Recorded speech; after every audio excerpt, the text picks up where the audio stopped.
Terima kasih Anda masih bersama kami di Teras Petang. Pemirsa, aparat Satuan Reserse Narkoba Polrestabes Makassar berhasil menggagalkan pengiriman 1 kg paket narkoba jenis sabu-sabu senilai 1,2 miliar rupiah.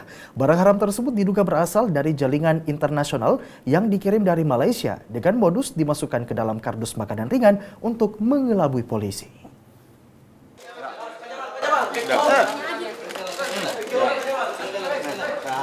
Oke, thank you.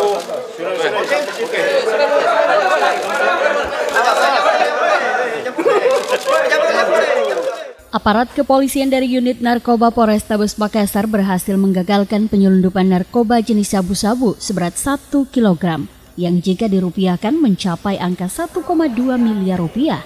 Selain mengamankan barang bukti 1 kg sabu, polisi juga menangkap 1 orang tersangka yang diduga sebagai pengedar sabu bernama Andi Lolo, warga Kabupaten Pinrang, Sulawesi Selatan.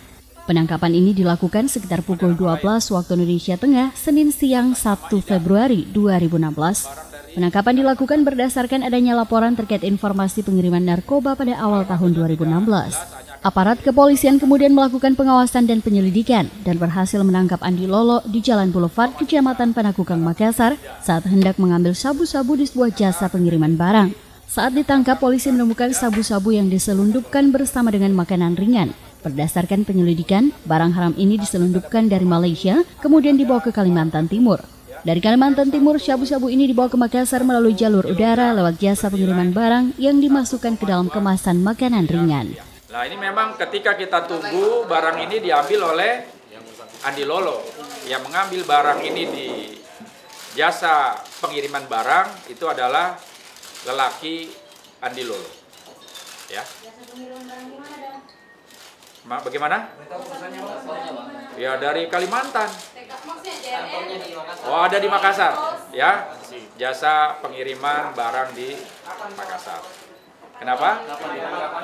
Apanya? Penangkapan tadi siang jam 12. Walaupun kita ini mendapat informasi ini sudah jauh-jauh hari, kita lakukan pengembangan dan ternyata ada hasil pada jam 12 siang tadi. Untuk penyelidikan selengkapnya, Andi Lolo masih diperiksa di Mapolrestabes Makassar. Polisi juga masih melakukan pengembangan terkait tersangka lainnya. Jika terbukti, Andi Lolo terancam pasal 114 ayat 2 Undang-Undang 35 tahun 2009 dengan ancaman penjara seumur hidup. Dari Makassar, Aksa Arsyad, GoTV memberitakan.